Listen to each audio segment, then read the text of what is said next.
Hi guys, welcome or welcome back to my YouTube channel. My name is Sanskriti and this is the part 4 and the last part of my How to Write Perfect Answer series जिसमें आज हम बात करेंगे SST की.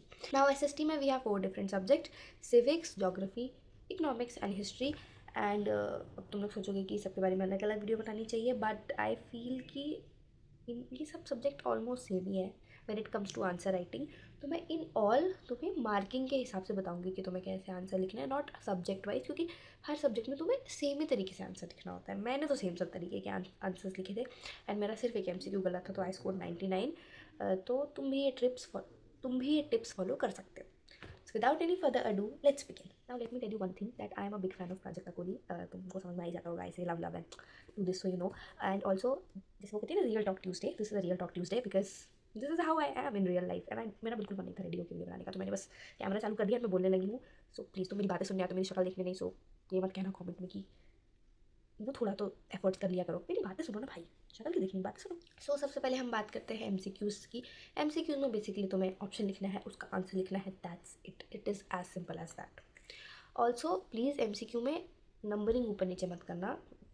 Question number 1, question number 2 order wise ही उसको follow करना है, ठीक है. Now comes to marker question. देखो मार्कर छोड़ो, मैं एक बात बताती हूँ. SST में कितने भी नंबर का क्वेश्चन हो, ठीक है, एक्सेप्ट MCQ, कितने भी नंबर का क्वेश्चन हो, किसी भी सब्जेक्ट का क्वेश्चन हो, तुम्हें आंसर पॉइंटर्स में ही लिखना है. ओके. डिफरेंसेस वाला क्वेश्चन हटा दो. डिफरेंसेस वाले में तो तुम कॉलम बना के लिखोगे, वो तो ठीक है. उसमें भी तुम पॉइंटर्स में लिखोगे कि ये डिफरेंस, फिर ये डिफरेंस, फिर ये डिफरेंस, फिर ये डिफरेंस, ठीक है. किसी भी सब्जेक्ट का कितने भी नंबर का क्वेश्चन हो, तुम्हें आंसर पॉइंटर्स में ही लिखना है. ओके. अगर 2 नंबर का क्वेश्चन है तो तुम्हें 3 पॉइंट्स लिखने हैं मैक्सिमम. ओके. 3 पॉइंट्स तो लिखने ही लिखने हैं और हर पॉइंट 2 लाइन से कम का नहीं होना चाहिए. ओके. अगर 3 नंबर का क्वेश्चन है तो तुम्हें 3 से 4 पॉइंट्स लिखने हैं. 4 हो तो बेस्ट है सेफ रहने के लिए. अगर कोई चीज़ डिफाइन करने के लिए बोली है, define and then write its uses, explain with example और एनीथिंग लाइक दैट, तो पहले तो तुम उस चीज़ को एक्सप्लेन करोगे, उसके बाद तुम 2 या 3 पॉइंट एक्स्ट्रा लिखोगे 3 नंबर के क्वेश्चन में. ओके. 5 नंबर के क्वेश्चन में तुम्हें एटलीस्ट 5 to 6 पॉइंट्स लिखने हैं. हर पॉइंट 3 लाइन का होना चाहिए. दैट मीन्स तुम्हारा 5 नंबर का क्वेश्चन 2 पेज में जाएगा. ओके. इतना बड़ा आंसर तो तुम्हें लिखना ही है.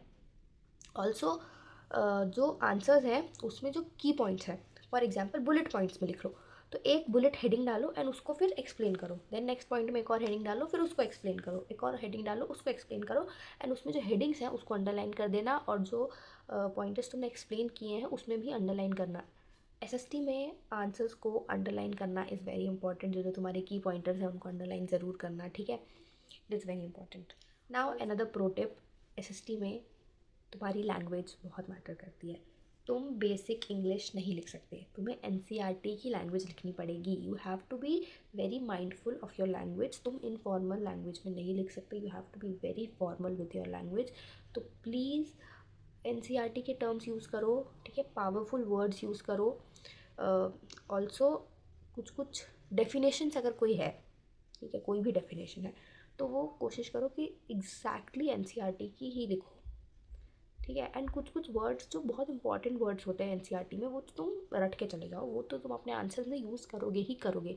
तो तुम जब अपने आंसर्स लिखते हो ना, कोई भी क्वेश्चन है, तो उसको NCERT से ही फ्रेम करने की कोशिश करो रैदर देन अपनी खुद की लैंग्वेज, ठीक है. अपनी खुद की लैंग्वेज तुम एडअप कर सकते हो, बट जो वर्ड्स तुम्हें यूज़ करने हैं, मेजॉरिटी वर्ड्स NCERT बेस्ड होने चाहिए अगर तुम्हें फुल नंबर चाहिए तो, ठीक है. ये चीज़ मैंने 9th में भी फॉलो की थी, 10th में भी फॉलो की थी. 10th में तो मैं लिटरली NCERT बेस्ड आंसर्स ही लिखती थी एंड इसी चक्कर में मेरी आंसर राइटिंग की भी काफ़ी तारीफ़ हुई है. That is why I am telling you कि NCERT बेस्ड लैंग्वेज यूज़ करनी होती है.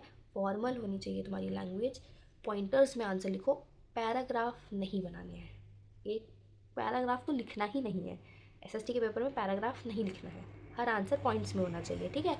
इंपॉर्टेंट पॉइंट्स अंडरलाइंड होने चाहिए. भाई सारी गाड़ियों को अभी निकलना है मेरे घर के सामने से. सारे इंपॉर्टेंट पॉइंट्स अंडरलाइंड होने चाहिए. लैंग्वेज फॉर्मल होनी चाहिए और की वर्ड्स यूज़ करने हैं. वेरी इंपॉर्टेंट, की वर्ड्स ज़रूर यूज़ करना. मैप, तो मैप में पेंसिल से मार्क कर दो कि ये है एंड देन पेन से उसकी नेमिंग कर देना, ठीक है. ऑल्सो तुम्हें अगर नहीं भी याद है कि एग्जैक्टली कहाँ पे है, तो स्टेट का ध्यान रखना कि स्टेट याद रख लेना. एंड स्टेट में भी अब ऐसा नहीं है यार कि तुम इधर मतलब वो स्टेट में बॉर्डर लाइन पे है और तुम उसको किसी दूसरे स्टेट की बॉर्डर बना दोगे तो ऑब्वियसली नंबर तो कटेंगे ही। तो थोड़ा सा प्लेसमेंट में भी अगर तुम्हारे फुल नंबर आ रहे होते हैं ना, तो वो इस चक्कर में एक आध नंबर काट लेते हैं कि इसने मैपिंग में थोड़ा बहुत इधर उधर कर दिया। तो मैप का तो ज़रूर ध्यान रख लेना, उससे डायरेक्ट तुम्हें 4 या 5 नंबर मिलते हैं मैप के। तो मैपिंग तो तुम्हें पता है ये चीज़ें आएंगी। दिगराज सर की वीडियो देख के चले जाना मैप वाली, वो बहुत हेल्पफुल होती है। ठीक है, दूसरी जो सुबह सुबह वाली मैराथन होती है एसएसटी की, वो तो अटेंड कर ही लेना, उससे तो क्वेश्चंस आएंगे ही आएंगे। एनसीईआरटी पढ़ के जाना प्लीज़, एनसीईआरटी पढ़ लो भाई, एनसीईआरटी घोट के पी जाओ। एसएसटी के पेपर के लिए तो सच में एनसीईआरटी घोट के पी जाओ। वो कहीं से भी किसी भी पैसेज से क्वेश्चन उठा के दे देते हैं, मैं कसम से बता रही हूँ। लाइक अलूरी सीताराम राजू वाला क्वेश्चन, अगर तुम पिछले साल का क्वेश्चन पेपर चेक करोगे, वो क्वेश्चन है लाइक कि तो मैंने कहीं पढ़ा नहीं, कहीं देखा नहीं, ये कहाँ से आ गया। बट क्योंकि मैंने एनसीईआरटी पढ़ी थी तो मुझसे वो बन गया। ये चीज़ मैंने बहुत बार शेयर करी है, तो आई एम टेलिंग यू कि एनसीईआरटी पढ़ के जाना। Okay, so that was all for this video. I hope that you like it. If you did, please like, share and subscribe to my channel. Also share this video with your friends.